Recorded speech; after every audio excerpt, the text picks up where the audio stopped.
Este es un podcast dirigido a abogadas y abogados que van en camino a la sala de audiencia, a algún cerezo, a la fiscalía, a su oficina o a cualquier lugar a donde podría dirigirse un penalista. Esto es para aquellos que son apasionados del derecho penal, así como nosotros. Esto es De Penalista a Penalista. Buenos días, buenas tardes, buenas noches. Mi nombre es José Antonio Albuerne. Yo soy Paula Cruz. Y esto es De Penalista a Penalista. En este episodio estamos de manteles largos. La verdad es que a Antonio y a mí nos complace estar presentando a nuestro invitado de lujo. Es un abogado que nosotros admiramos mucho, admiramos su trayectoria. Y está con nosotros el juez de distrito especializado en el sistema penal acusatorio, adscrito al Centro de Justicia Penal Federal en Querétaro, Eduardo Alberto Osorio Rosado. Un placer, maestro, tenerlo en este episodio. Le agradecemos mucho la disposición y realmente reiteramos que lo admiramos mucho porque no solo es un profesional en el derecho, sino que también se ha caracterizado por resolver también desde este lado humanizado, es decir, humanizando el proceso penal y tomando no solo como partes a los intervinientes, sino también como personas. Entonces le agradecemos mucho estar aquí hoy. Muy buen día, Paula, José Antonio. No, al contrario, gracias a mí por invitarme y considerarme en este espacio selecto. Me gusta mucho el podcast de ustedes, lo he escuchado en ocasiones en carretera, en ocasiones antes de ir a la oficina, tomando en cuenta el consejo que ustedes mismos hacen ahí. Los penalistas, los abogados, hoy en día tenemos esta posibilidad de tener diversos recursos a través de los cuales estar escuchando u obteniendo información, y este espacio que han creado es muy bueno para difundir la cultura jurídica y sobre todo la cultura en el proceso penal. Muchas gracias por los comentarios. Vamos a empezar. Diseñamos algunas preguntitas muy dinámicas para que usted con toda libertad nos pueda explicar, nos pueda ayudar. En el tópico de hoy, que es el procedimiento abreviado. Así, ¿no? Es. Y la primera de todo esto es, ¿el procedimiento abreviado es política criminal o es un derecho humano del acusado? Qué interesante pregunta, porque yo pensaría que sí es un derecho fundamental de las personas que se encuentran en proceso, pero la Suprema Corte de Justicia ha considerado que no. Ha considerado que es una facultad exclusiva del Ministerio Público y entonces le ha dado más peso o matiz, o este matiz de política criminal. Y yo creo que sí es un derecho de las personas que están en un proceso y que tienen todas las posibilidades de acceder a este mecanismo con los beneficios correspondientes, deberían tener la posibilidad de solicitarlo y acceder a él.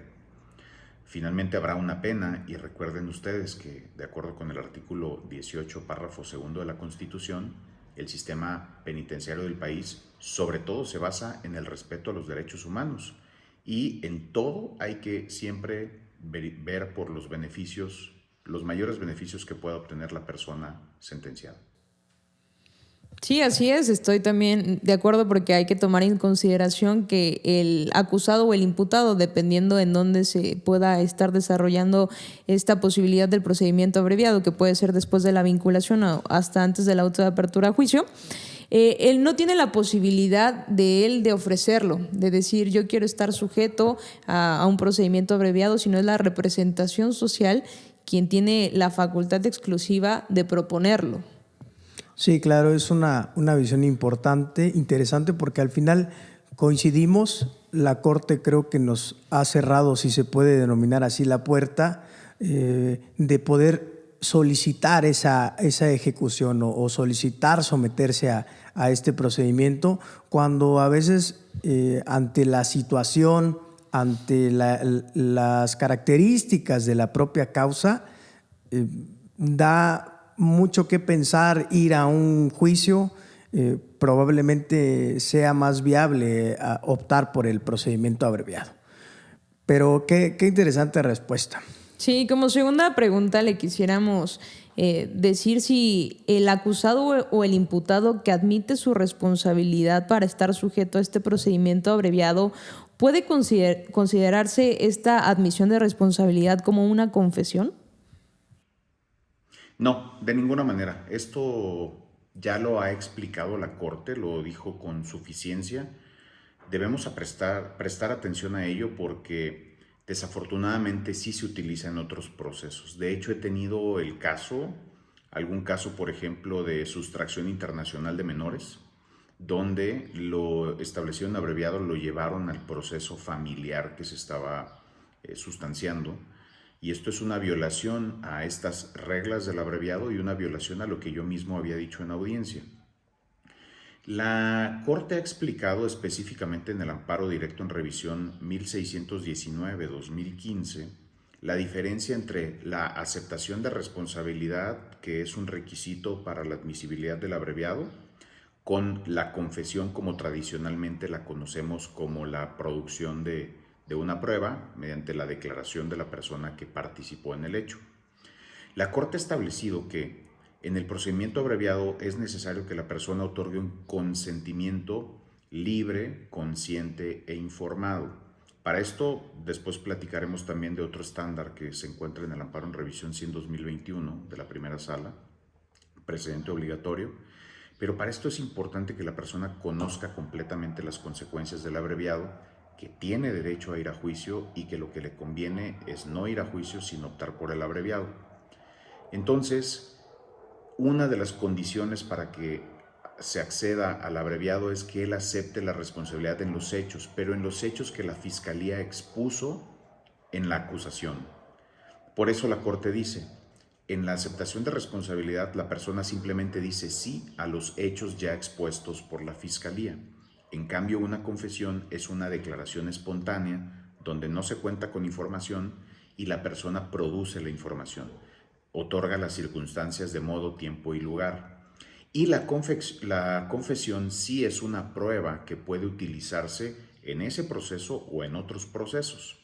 Y le ha puesto estos candados, por decirlo de alguna manera, a esta aceptación de responsabilidad en abreviado y ha dicho, no es una confesión, tiene estas diferencias y únicamente tiene efectos en el procedimiento dentro del cual se acepta la responsabilidad para efectos del abreviado.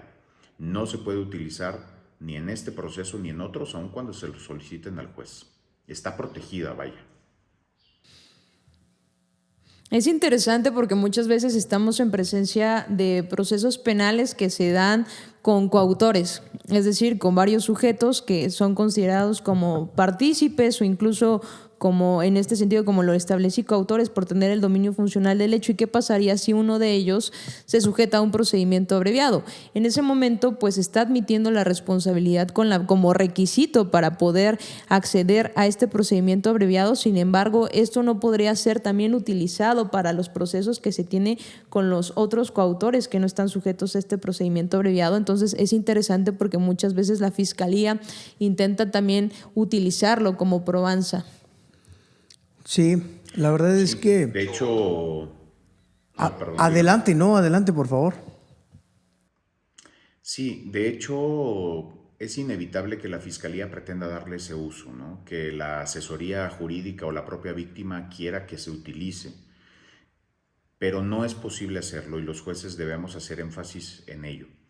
Me parece que podemos entender esta prohibición de utilización porque si no existiera, no sería efectivo, no existiría el procedimiento abreviado o no tendría efectos que verdaderamente sirvan a la persona y resulten atractivos para optar por este mecanismo. Además, fíjense que ahora que hacen ustedes este comentario, vino a mí una relación con un principio que tiene que ver con la justicia alternativa y es el principio de confidencialidad que opera en los mecanismos de mediación, conciliación y junta restaurativa. Estos mecanismos son estos procesos donde una persona facilita el diálogo y pueden concluir en un proceso penal con un criterio de oportunidad, con un procedimiento abreviado, con una solución alterna. Y uno de los principios que rige este diálogo, este proceso de diálogo y comunicación, es el de confidencialidad.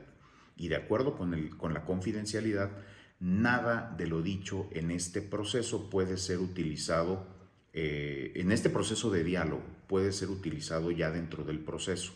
Es decir, el juez no podría, por ejemplo, haber estado presente o haber conocido que sí hubo una aceptación de responsabilidad, pero que al final no se pusieron de acuerdo en la pena, y el juez no puede salir y decir, bueno, a ver, No se pusieron de acuerdo en la pena, pero yo sé que usted ya había aceptado la responsabilidad en ese proceso de diálogo y entonces esto lo tomo en cuenta para determinar que sí cometió esta conducta. Esta protección viene desde allá, me parece que pudiera haber esta relación con este principio. Sí, en realidad vuelve autónomo esta salida alterna, esta forma de terminación anticipada, son autónomas completamente al proceso de fondo y el proceso de fondo se va a tener que resolver en juicio oral con desahogo de pruebas, medios de prueba y como se ha indicado ya, no puede ser ocupado, no puede ser ni siquiera la pura sesión de mediación, la transcripción o que se recabe la entrevista a un testigo que estuvo presente, etcétera, son completamente independientes.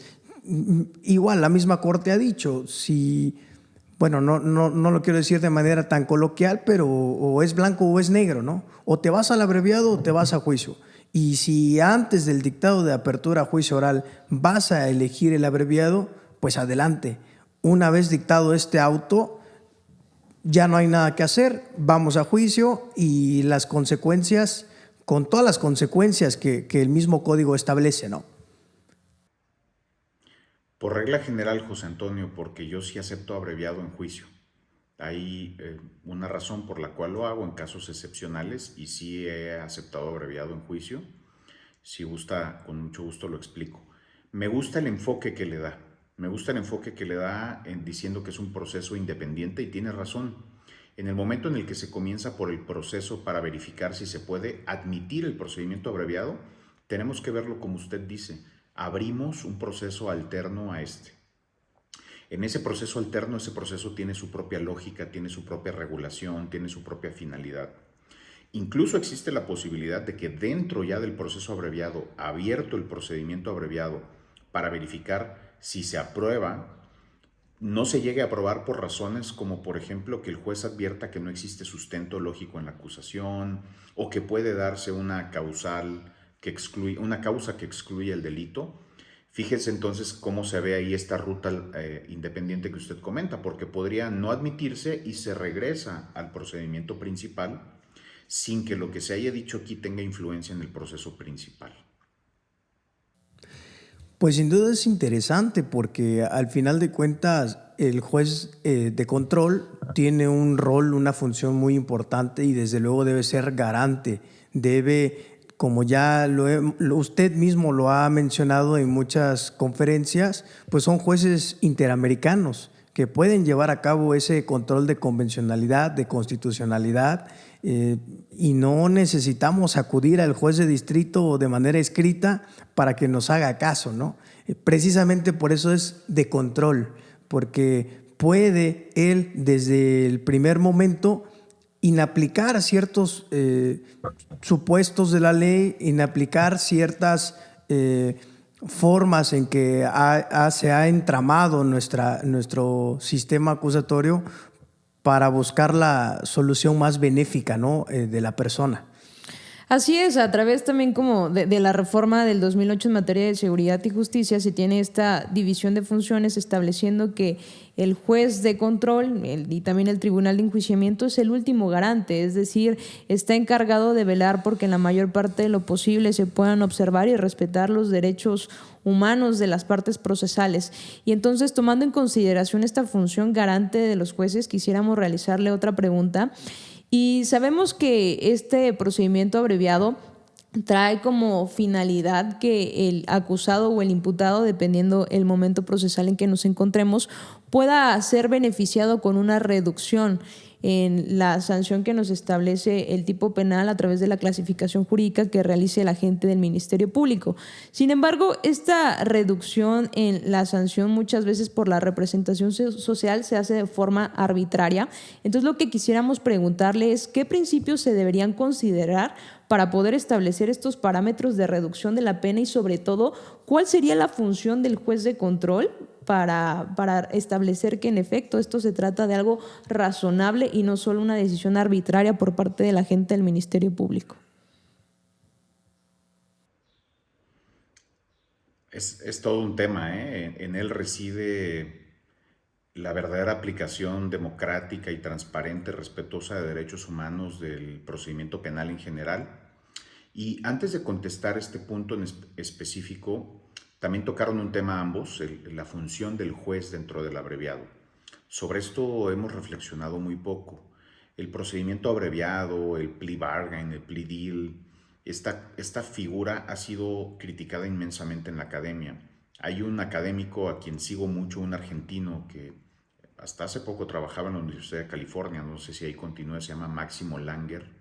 Máximo Langer me parece que podría considerarse uno de los máximos expertos precisamente en justicia adversarial y específicamente en el procedimiento abreviado. Máximo Langer ha hecho un trabajo excepcional sobre el análisis de esta figura en Estados Unidos y en Latinoamérica y critica que en muchas ocasiones puede estar generando condenas injustas para muchas personas. Pero nuestro procedimiento abreviado tiene un diseño normativo que lo salva, si lo aplicamos efectivamente, de estas desigualdades que ha habido en otros procesos y que lo han convertido en una herramienta no útil y no garante y no democrática. Y me refiero a la intervención precisamente que se estableció del juez de distrito en la aprobación del abreviado. En el artículo, si no me equivoco, 203 del Código Nacional se establece la necesidad de que el juez verifique el sustento lógico, dice ahí, de la imputación, es de la acusación, que haya medios de convicción suficientes. Y creo que ustedes no me dejarán mentir, pero en la práctica en muchas ocasiones, porque a mí me lo piden en audiencia, a veces no fui el juez que vinculó, no conozco los hechos ni los datos de prueba que sustentaron la vinculación y el fiscal te pide que apruebes el abreviado y que en obvio de repeticiones no te expongan los hechos ni los datos de prueba. Esto es completamente inconstitucional, ilegal, y podemos generar con esto que no verifiquemos si la acusación tiene algún sustento. Porque precisamente lo que debemos verificar es que la acusación que el fiscal expone esté acompañada de medios, de elementos, en este caso medios de convicción, dice la Corte, y ha explicado precisamente al amparo directo en revisión 1619-2015, que exista dato de prueba que sustente cada uno de los elementos de la descripción típica. Incluso lo abunda un poco más en el amparo en revisión 100-2021. Esto le garantiza a la persona acusada que el juez intervenga simplemente para verificar que la condena que se propone, que la acusación que se expone, que la responsabilidad penal que se encuentra a punto de aceptar o no, verdaderamente tenga un sustento. Porque podría haber una desconexión entre la acusación en aspecto fáctico con la evidencia que hay en el proceso. Y si los jueces no verificamos esto, no realizamos la función que el legislador estableció, podrían estarse generando condenas indebidas. Ahora, en cuanto al tema específico que comentaron, definitivamente el procedimiento abreviado fue concebido como una terminación de forma anticipada. En el proceso penal hay terminaciones anticipadas en sede ministerial, se llaman criterios de oportunidad, y una terminación anticipada en fase judicial, que es el procedimiento abreviado, aunque el criterio de oportunidad todavía cabría en uno o dos supuestos en el proceso judicial. Y este procedimiento abreviado, en realidad, en los hechos, precisamente por el enfoque que la Corte, sin ninguna mala intención, interpretando la Constitución y la norma, ha considerado que no es derecho de las personas, sino es facultad de la Fiscalía. La Fiscalía recibió básicamente un cheque en blanco con el cual se ha apoderado incluso de esta parte del proceso y no está permitiendo que el proceso resulte en este beneficio para el cual fue diseñado. Como bien dicen ustedes, debe atenderse a diversas circunstancias. Si la persona es la primera vez que se ve involucrada en algún tipo de delito, si el grado de culpabilidad fue mínimo, si se dan otro tipo de condiciones, la Fiscalía debería siempre ofrecer el máximo de reducción. Pero siempre está esta resistencia de los operadores y sobre todo de los operadores desde la Fiscalía a otorgar beneficios. Recordemos que la propuesta para reducción en el abreviado, de acuerdo con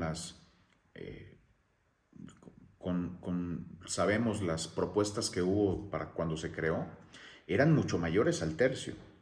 pero se determinó, no, vayamos gradualmente, entonces pongamos que hasta 1/3, ¿no? Y este tercio en los hechos no está operando a plenitud. No sé si ustedes en su práctica siempre le estén ofreciendo el tercio. En el caso de Querétaro, hasta hace poco siempre se ofrecía 1/3 de reducción, ahora se está ofreciendo 1/4, 1/5. Pero también asistimos a otro centro de justicia, estamos auxiliándolo, que es Guanajuato, y ahí están ofreciendo la delegación en Celaya un 36avo, un 48avo de reducción, que implica una reducción de 1 semana, de 2 semanas. Es, es una muestra de que para algunas personas recibir la concepción de un proceso, por ejemplo, la corte, definir un proceso para alguien se recibe como un cheque en blanco o como una patente de corso. Debemos los jueces insistir, no debemos cesar en nuestra función con los mecanismos que tenemos y sin realizar funciones indebidas, siempre insistir en que se haga uso de los mecanismos de solución alterna y determinación anticipada, con los mayores beneficios para las personas. Tenemos posibilidades incluso, a pesar de que no podemos reducir el margen de reducción que hayan acordado las partes, el porcentaje de reducción, sí tenemos otras reglas que podemos aplicar a la hora de sentenciar, por ejemplo la de los concursos, contradicción de criterios de tesis 41-2019. Antes aplicábamos en automático las penas de los otros delitos que concursaban, ya sea de manera real o ideal, con el delito de mayor entidad. Pero la Corte dijo que no, y lo dijo hace ya algunos años, y dijo, esa aplicación automática se acabó. El legislador estableció que podrá aumentarse y esto genera que haya una necesidad de justificar por qué se aumenta, pero la necesidad de justificar no es del juez. Quien debe justificar que requiere aumentarse la pena es la Fiscalía, y la Fiscalía no lo está solicitando. Está solicitando la aplicación automática de las penas en concurso. Y los jueces, desafortunadamente, estamos justificando nosotros esto, sustituyendo las funciones de la Fiscalía, siendo parciales.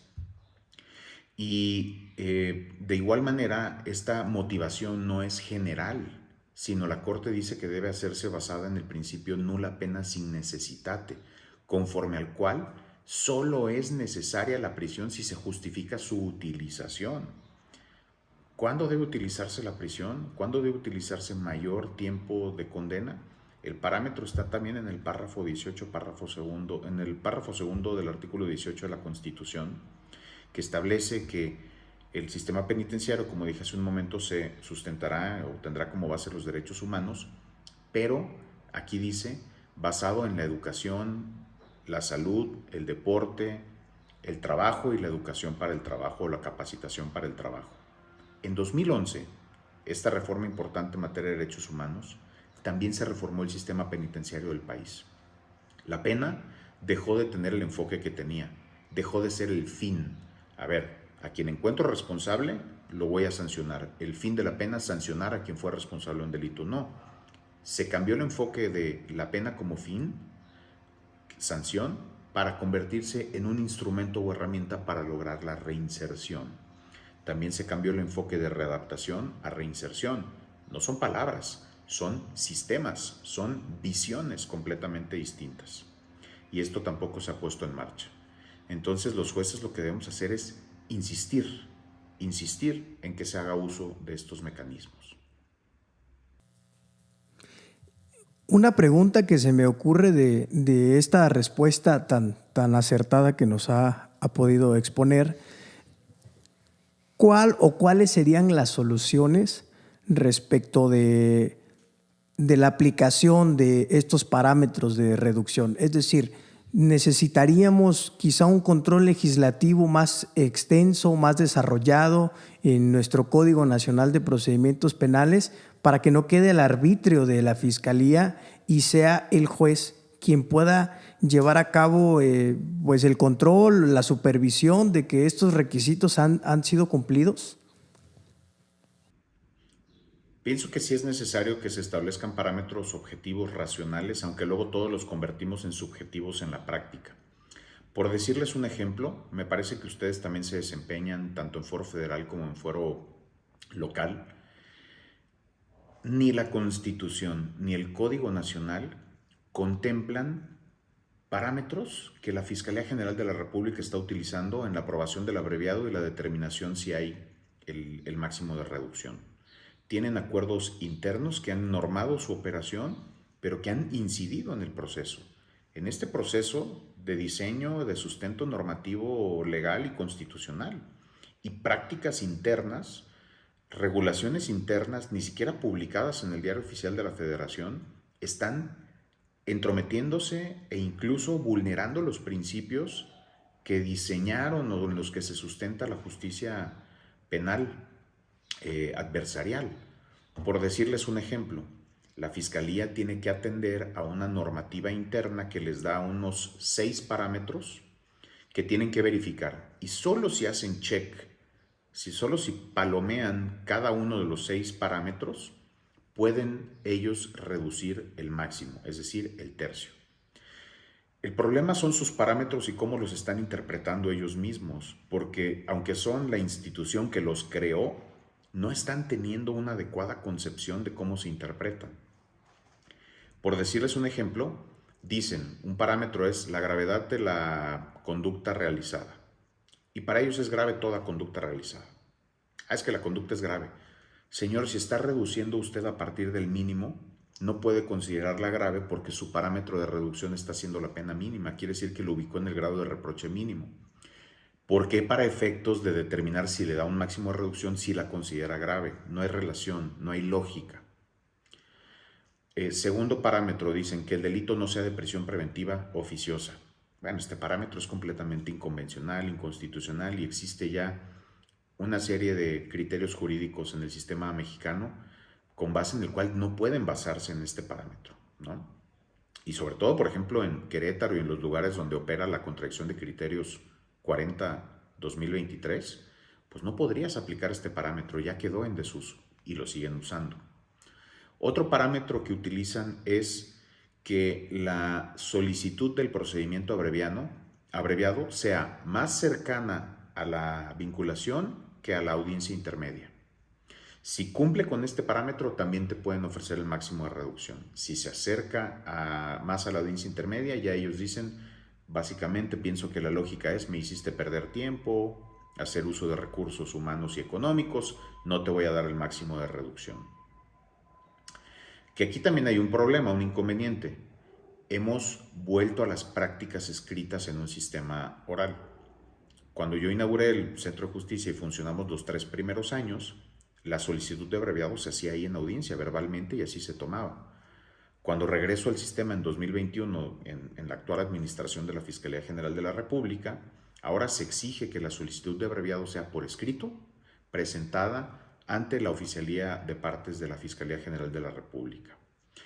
Y además y por escrito te contesto y nos vemos en audiencia. No hay diálogo, no hay ese diálogo al que se refiere la Corte en el amparo en revisión, si en 2021, y los jueces no estamos controlando que exista.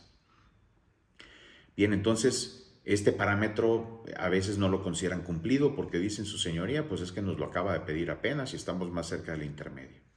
Y hay otro parámetro, que este es el parámetro estrella que siempre consideran no cumplido. Dicen, hay un parámetro que dice que se tomará en cuenta si la persona dio información para investigar otros delitos y a otras personas imputadas. Y siempre dicen, y este parámetro no se cumplió. ¿Por qué no se cumplió? Porque no nos dio información. ¿Qué información esperaban? Por ejemplo, que nos dijera de dónde adquirió el arma de fuego o la droga.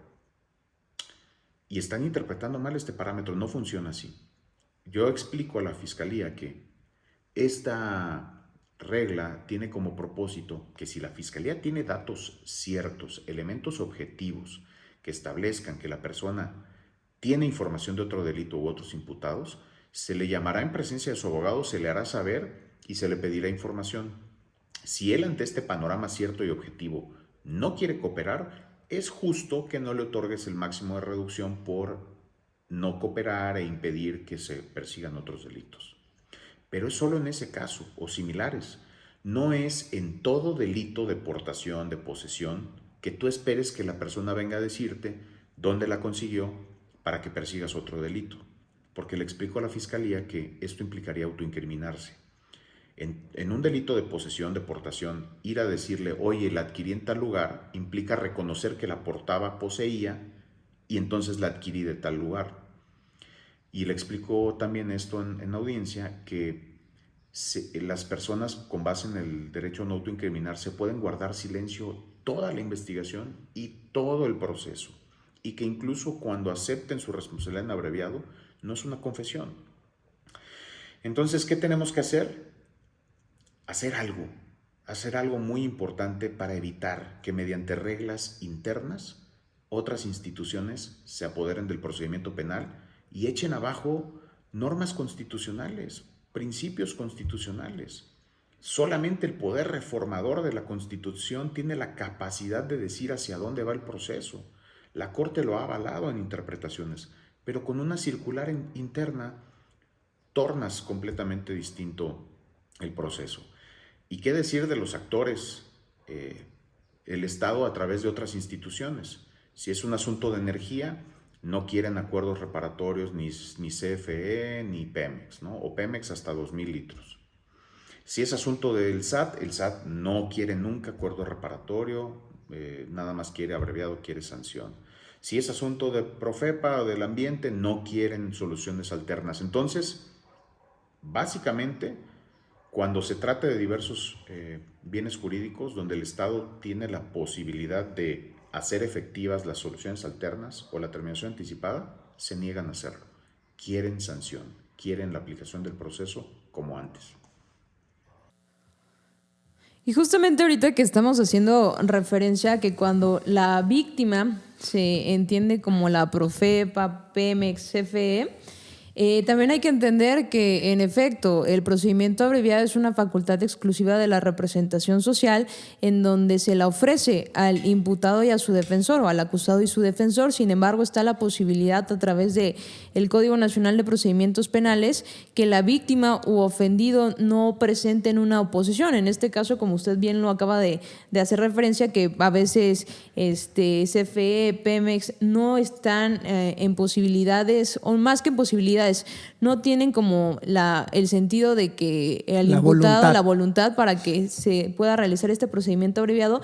Sin embargo, ¿qué podríamos entender como esta oposición fundada por parte de la víctima o del ofendido?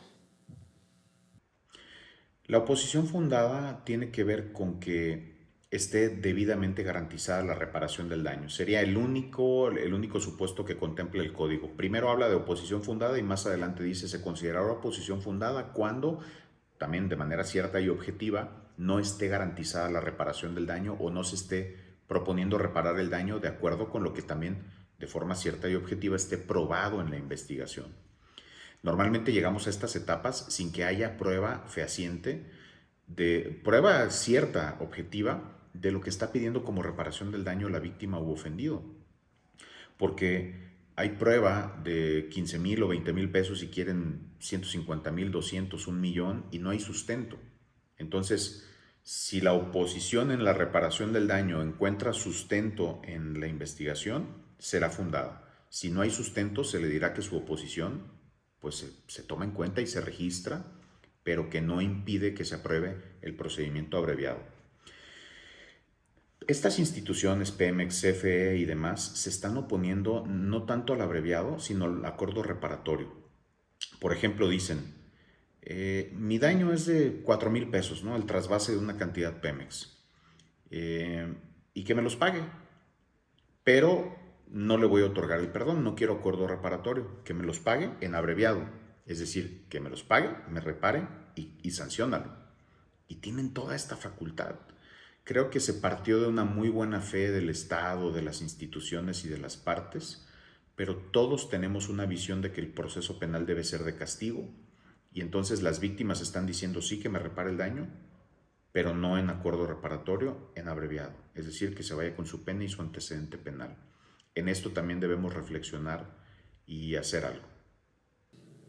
Sí, claro, ha imperado el punitivismo, ¿no?, en su máxima expresión, y sobre todo esta educación que hemos tenido del derecho penal como algo severo, como algo grave, como algo que no es retributivo.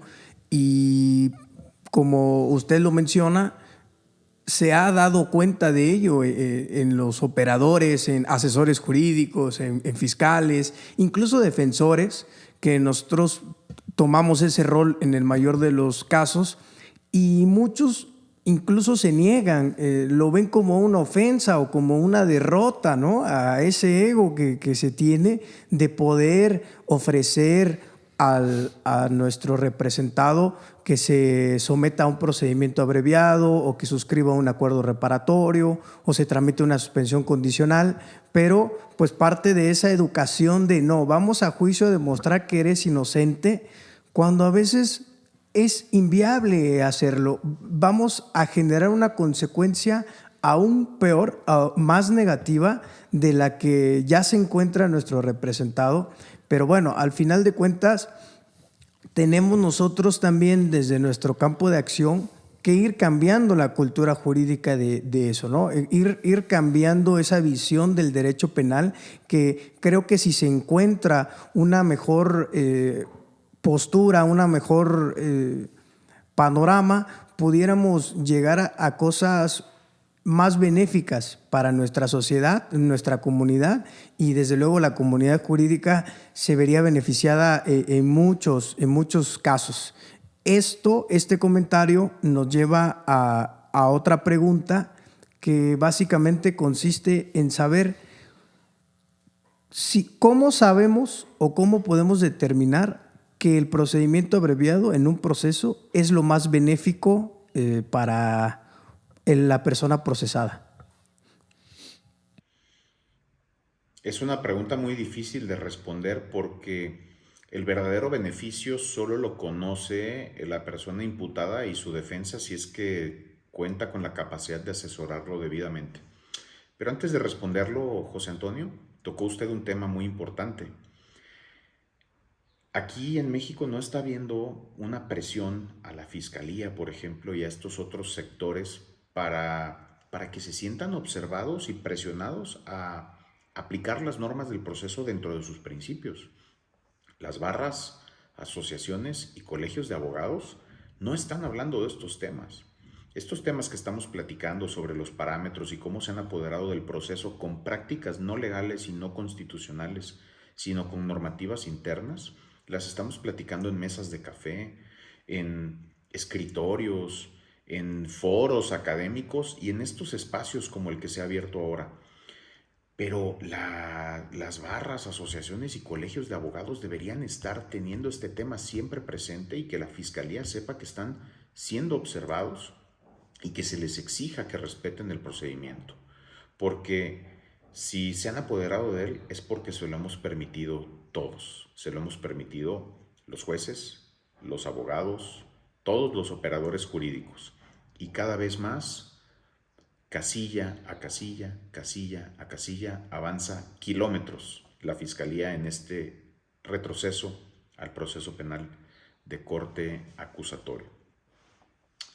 Y bien, perdón, retomo el tema, discúlpeme, no quise dejarlo. ¿Me repite, por favor, la pregunta para retomarla? Sí, claro. ¿Cómo saber si lo más benéfico es optar por el procedimiento abreviado? Bien, los jueces también tenemos que hacer énfasis en esta verificación del sustento lógico de la acusación. En esta verificación de que la acusación esté sostenida por evidencia, por medios de convicción, específicamente por datos de prueba. Una primera aproximación es tomarnos en serio las preguntas que debemos hacer según se establecen también en el amparo directo en revisión 1619-2015 y en el amparo en revisión 100-2021. Los jueces tenemos que, no nos puede dar flojera, no es algo de formato, tenemos que darle importancia a la verificación de que la persona primero se encuentre en pleno uso de sus facultades mentales. Hago alusión a una de las películas más famosas del derecho, que se llama 12 hombres en pugna. Esta película en su versión de los años 50. Recordemos cómo nos presenta el cineasta al sistema penal. Empieza por un juez cansado que se dedica a decir unas palabras de machote, de formato, de discurso vacío sin pensarlo y sentirlo, explicándoles algunas reglas cuando vayan a condenar a la persona. Pero lo dice como un discurso que en el juez no cree, que al juez no le interesa transmitir y comunicar al jurado. Presten atención a esa parte, que es cuando comienza la película, sobre este enfoque. Y el juez, a pesar de que tienen ahí la posibilidad de mandar a prisión a una persona muy joven por homicidio, el juez lo presenta al cineasta como diciendo, no está interesado verdaderamente en esto, se dedica a simplemente jugar un papel y hacerlo sin sentido. En esto los jueces debemos tomar importancia sobre esta primera verificación de que la persona se encuentra en pleno uso de sus facultades mentales, preguntándole si puede pensar con claridad, si hay algo que nuble su pensamiento ese día, haciéndole saber que es la persona, y así con estas palabras, usted es la persona más importante en esta audiencia. Si en algo tiene duda, por favor, interrumpa cuantas veces sea necesario. No piense que está haciendo perder nuestro tiempo. Este momento es crucial para usted. A partir de ahora se definirá si va a juicio como es su derecho o bien si renuncia al juicio y opta por el abreviado. Y nadie puede obligarle, señor, señora, ni su abogado, solamente usted puede hacerlo. Si usted considera que no ha platicado lo suficiente con su abogado, que no comprende esto, no tome la decisión ahora. Los jueces además deberíamos ser sensibles, José Antonio y Paula, que una decisión de optar por una solución alterna o por un procedimiento abreviado no solo implica una adecuada comunicación con su abogado. Para esto, ahora que hay virtualidad, yo hago énfasis en que deben estar en sala, y si no están en sala, cuando menos deben estar por videoconferencia en el mismo sitio, el abogado y la persona. Si están en lugares separados, no existe esta comunicación en la que pueda la persona tener una verdadera asesoría. Yo no apruebo abreviados de esta manera. Una decisión de abreviado depende de una adecuada comunicación con su abogado, también con una adecuada información del juez en el momento en que tenga dudas. Tenemos que hacerle sentir la confianza de que pregunte cuanto necesite, que no considere que hay dudas tontas, perdón por la palabra, que no hay pregunta tonta o absurda o ridícula, que es su futuro el que está en juego. Pero algo también en lo que no reflexionamos mucho es que también la decisión de abreviado depende de una plática con su familia. Entonces también es importante permitir el acceso a su familia, permitir en los recesos que no solo platique con el abogado, sino platique con su familia. Porque a la familia se le tiene que explicar cuáles son las consecuencias. Oiga, él estará sujeto a prisión, no hay beneficio, implicará esto, o si tiene beneficio, ¿dónde vivirá? ¿Podrá vivir con ustedes? Ellos pueden decir, oye, ¿sabes qué? Nuestro contrato de arrendamiento se está acabando, ¿qué podemos hacer, abogado? ¿Qué implica esta aceptación? ¿Habrá que reparar un daño? ¿A cuánto asciende? ¿Cuál es su panorama en juicio? Y es una decisión que tiene que tomar no solo él con su abogado, es una decisión que es importante que tome con su familia. Fíjense, todavía ni acabamos con las preguntas que tienen que ver con si él está en condiciones de aprobar el abreviado, y ya estamos hablando de esto que está muy poco presente en la aprobación del abreviado. Después de cerciorarnos de que está en plenas condiciones o facultades mentales, tiene plenas facultades mentales para aceptar el abreviado, tenemos que cerciorarnos dentro de esto igual que no se haya puesto en un estado de ebriedad antes de la audiencia, 24 horas antes, que no haya consumido drogas, estupefacientes, narcóticos o psicotrópicos, y preguntarle, incluso si un médico se los recetó, no se preocupe, o incluso si usted consumió drogas, no va a haber ninguna responsabilidad si nos dice que sí, ¿no? Sepa usted que el Estado permite su consumo, amparo directo en revisión 4725-2018, porque lo quiera o porque lo requiera, ¿no? Puede decírmelo, tiene que ver con la aprobación del procedimiento abreviado. Y ya una vez pasados estos filtros, entonces cerciorarnos que comprende específicamente que tiene su derecho a ir a juicio, pero decirle que su derecho a ir a juicio implica la posibilidad de que se le considere inocente o se le considere culpable. Siempre le decimos que sea absuelto o sea declarado responsable. Ellos no entienden, o normalmente las personas no entienden estos conceptos, es decirle ser declarado inocente o ser declarado culpable. La posibilidad de que no solamente se le juzgue con las pruebas de la fiscalía, sino con pruebas que usted y su defensa recaben. Ahora, también usted tiene derecho a no ir a ese escenario y considerar que lo que más le conviene es el abreviado. Entonces, Esta fase en la que los jueces tenemos allá a las personas y nos debemos cerciorar de que existe conocimiento pleno, consciente, informado, suficiente, es muy importante y es fundamental para garantizar que verdaderamente haya un beneficio y un beneficio del que esté plenamente consciente la persona en el procedimiento abreviado. Por otro lado, en mayo de 2022 la Corte cambió su manera de entender la criminalización de la posesión de narcóticos en México. Y básicamente la Corte se aparta de este sistema creado legislativamente en 2009 a través de una métrica, de una tabla que dice, si tú tienes esto es para tu consumo, pero si excede esta cantidad ya no es para tu consumo. Y la Corte dijo, no, esa tabla es inconstitucional porque tasa de manera irreflexiva lo que alguien puede consumir sin que sea lo que realmente puede consumir una persona.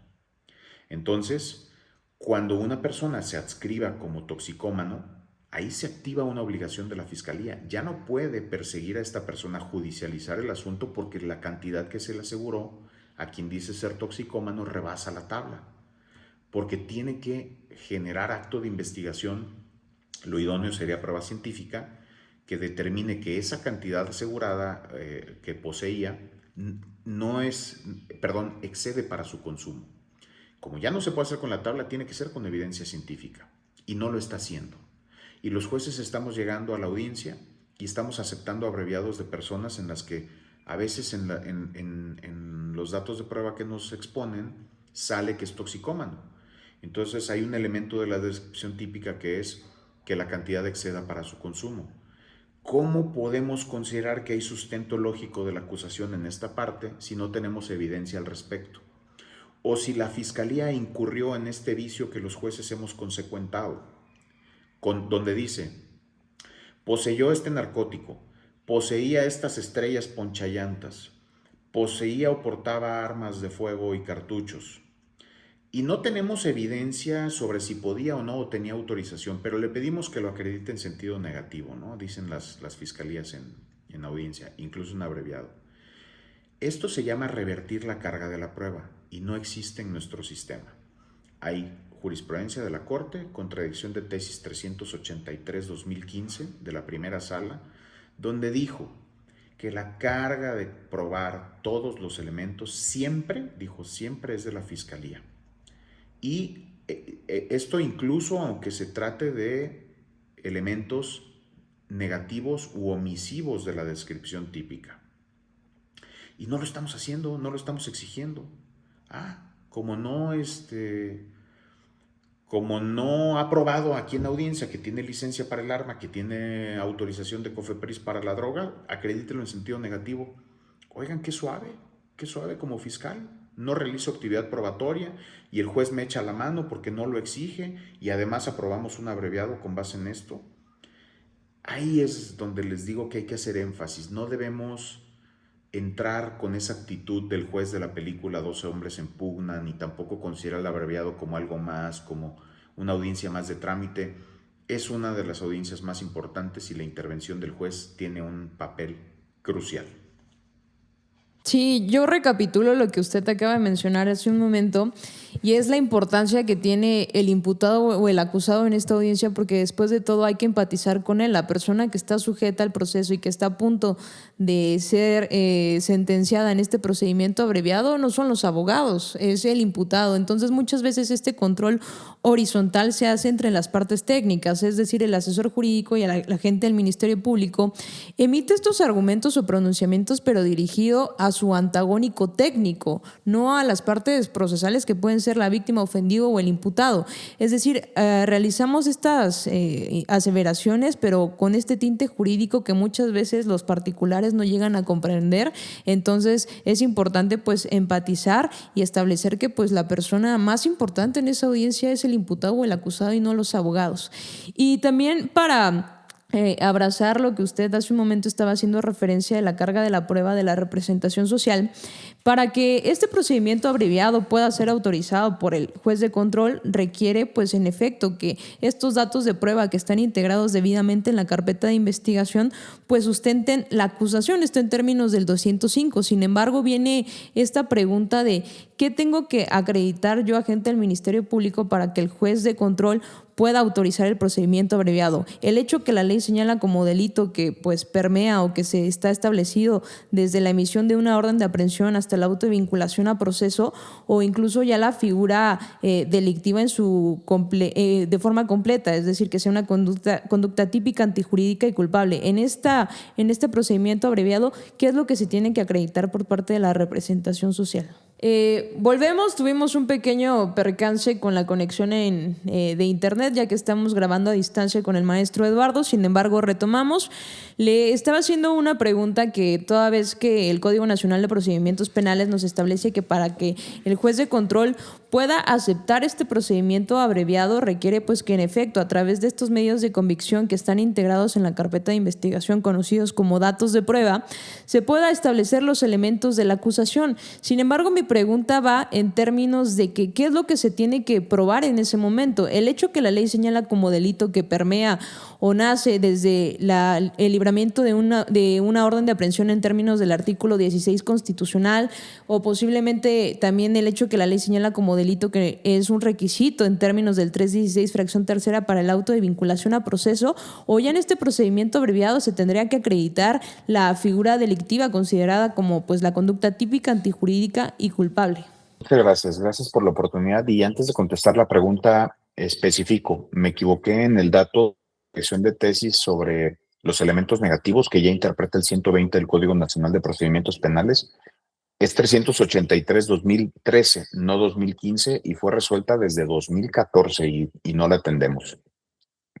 Bien, lo que debe verificarse, y hay todavía en audiencia sigue habiendo una falta de comprensión, y pienso que aquí la Corte abonó en la manera en la cómo resolvió el tema, sobre si se deben acreditar o justificar con el estándar correspondiente los elementos de la descripción típica o no. Sí debe hacerse. Definitivamente los jueces debemos verificar que se encuentren justificados los elementos de la descripción típica sin que exista la posibilidad razonable de que haya una exclusión del delito. Entonces, esto también nos lleva a verificar que exista una conducta, que esa conducta sea típica, sea antijurídica y sea culpable. Porque si en el procedimiento abreviado detectamos la posibilidad, esta incertidumbre racional de que pueda darse el elemento de la descripción típica, es decir, el delito, y pueda existir la posibilidad de que haya un excluyente de delito, no debemos aceptar el abreviado. Debemos rechazarlo, volver al procedimiento ordinario, como bien dijo José Antonio en esta analogía, cerrar este proceso independiente y volver al procedimiento ordinario para que este asunto llegue a juicio y entonces en juicio la persona pueda tener un beneficio. No absolver, porque de acuerdo con el diseño que tiene el abreviado en el Código Nacional, no está permitida la absolución. En el procedimiento abreviado no hay un juzgamiento anticipado de la responsabilidad penal.